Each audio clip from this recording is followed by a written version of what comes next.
Bonjour, je suis Gwenola Wagon, je suis artiste et je vais vous parler d'une pièce qui s'appelle La maison qui vous veut du bien, co-réalisée avec Stéphane Degoutin. En fait, l'idée, c'était vraiment de faire passer de l'autre côté du miroir. C'est-à-dire que de loin, quand ils rentrent dans l'exposition, ils voient cette jolie petite maison blanche. C'est la petite maison dans la colline, c'est la maison rêvée. Et ils la voient et l'idée, c'est qu'ils sont attirés par cette sonnette et cette porte grande ouverte et que avec le son du film, tout les invite à rentrer à l'intérieur, attirés par la curiosité de mais qu'est-ce qu'il y a à l'intérieur de cette petite maison blanche? Qu'est-ce que ça peut être que cette chose posée là au milieu de cette ce grand hall? Et en rentrant, ils tombent vraiment sur l'envers du décor, c'est-à-dire un intérieur pas fini, un peu rude, avec ces barres métalliques qui font un petit peu prison, le banc prototype qui n'est pas encore peint. Et ils voient ce film. Le film est sur un écran très grand, écran plat, qui en quelque sorte prend toute la pièce. Donc la maison, c'est un peu une maison film. Il y a dans cette maison finalement qu'un film et qu'un banc, une télé. Et ils voient la télé, qui est une image avec un montage assez hypnotique, qu'on a volontairement travaillé pour capter l'attention du spectateur, avec des images un peu flash, un peu assez sulfureuses d'une certaine manière, qui racontent un truc, on se demande ce que c'est. Et là, ils tombent dans une histoire qui leur parle de la maison elle-même et de la sonnette qui est derrière la porte, et qui raconte l'histoire de cette sonnette et l'histoire de cette maison indirectement, parce que cette maison, ça raconte aussi toute l'histoire de la maison américaine et des lotissements et des banlieues pavillonnaires, c'est-à-dire le moment où on s'installe dans un territoire un peu vierge, on fait sa maison pour se protéger de l'extérieur, donc c'est vraiment le shelter dans toute sa puissance, et pour se protéger de l'extérieur, on rajoute un équipement numérique, donc une sonnette connectée ou une alarme ou un éclairage autopiloté, etc., etc. Et pour se protéger de l'extérieur, on rajoute encore un système de surveillance entre voisins, qui était déjà un petit peu dans la culture américaine assez présent. Ça faisait partie de la culture du lotissement. Et puis encore, pour se protéger de l'extérieur, on se connecte à des services, des pompiers, la police, un service de sécurité, etc., etc. Et puis on rajoute sans cesse des couches, ce qu'on appelle des anneaux en fait, dans leur jargon. Et ces anneaux, eh ben, ils s'encerclent aussi le spectateur en fait. Parce que lui-même, il est dans l'histoire, et puis il est bien protégé dans cette petite maison, et en fait, il revit un peu à l'intérieur de sa chair ce que vivent ces périphéries américaines, ces banlieues qui se sont construites un petit peu en faisant sécession, et sécession des pouvoirs publics. Au fil du temps, par le biais du divertissement et le biais du côté fun et rigolo, ce type d'objet a basculé dans le rigolo, en fait, dans l'humour. Alors, c'est souvent ces objets, comme ces sonnettes, elles montrent des films très drôles qui font vraiment rire et qui deviennent un peu les nouveaux vidéogags. Et ils ont eu tendance, avec leur marketing de ces sonnettes doorbell, à faire oublier le côté politique qui était vraiment à l'origine de ces objets et à le faire passer pour du fun, quoi, du plaisir.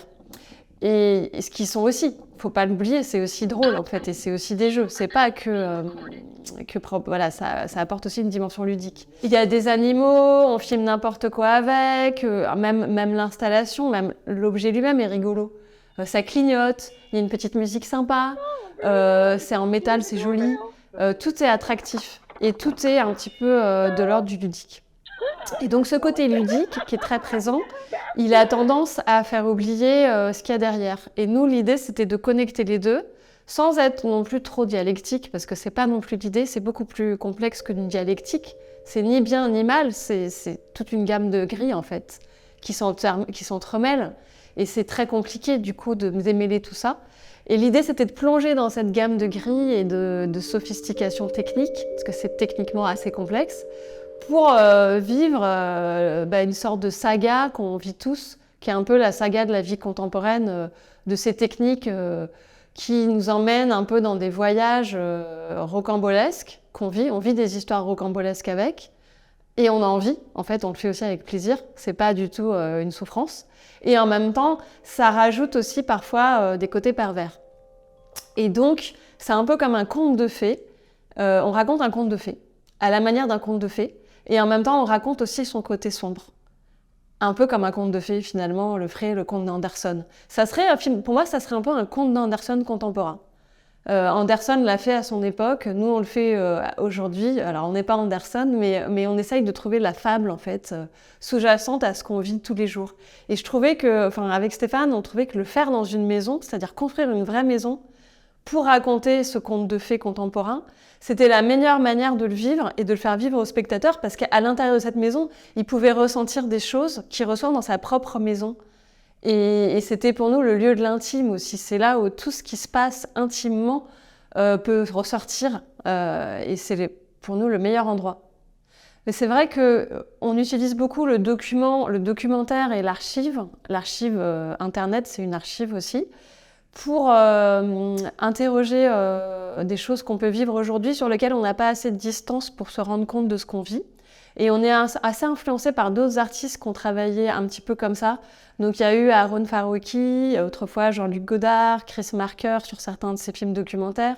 Et puis par la suite, ces cinéastes ont marqué toute une génération dont on fait partie et qui a été influencée par le document dans l'exposition et le document dans le film.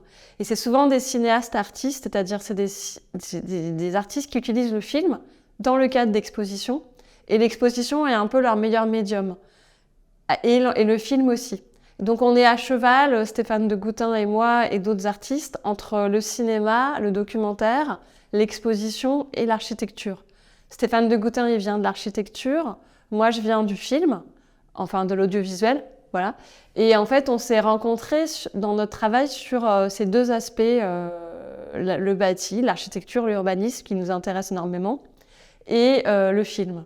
Et l'exposition fut l'endroit où on pouvait les relier, notamment l'art contemporain qui a une grande plasticité d'accueil, enfin en tout cas qui avait, et qui pouvait permettre à des gens qui font du cinéma de faire du cinéma différemment, et à des gens qui veulent construire des choses, de les construire à cet endroit-là, qu'ils n'auraient pas pu faire dans leur discipline de départ. Et donc, on s'est retrouvés à cet endroit-là et le document, le fan footage, comme on dit, c'est-à-dire la réutilisation du film, récupéré, sélectionné, coupé, monté, a fait partie de notre langage parce qu'en fait, ce qu'on voulait dire, on ne pouvait pas le filmer. Aujourd'hui, si on voulait faire ce film avec ces images-là, il faudrait que j'aille dans, je sais pas, des milliers de maisons, retrouver des milliers de gens, des milliers de sonnettes, et je ne pourrais pas faire ça serait pas possible. Je ne pourrais pas non plus aller filmer dans les entrepôts d'Amazon, ni même aller filmer dans les data centers de la compagnie, parce que ça serait impossible, je n'aurais pas l'accès. Donc la meilleure manière de pouvoir en parler, c'est de travailler comme un archiviste. On est archiviste en fait, c'est-à-dire d'aller dans des archives du présent qui sont en train de se faire, et d'aller chercher des choses qui sont importantes, il faut les montrer, c'est vraiment crucial. Mais le seul endroit où on peut le faire, c'est sur réseau internet ou ces réseaux cachés, parce qu'il y a on trouve des choses qui sont pas forcément faciles à trouver, qu'on cherche pendant des mois et des mois parce qu'elles sont très dures à trouver, mais avec beaucoup de pugnacité et d'obsession, parce que c'est très obsessionnel, on finit par trouver la petite perle qui permet de mieux expliquer telle chose, etc.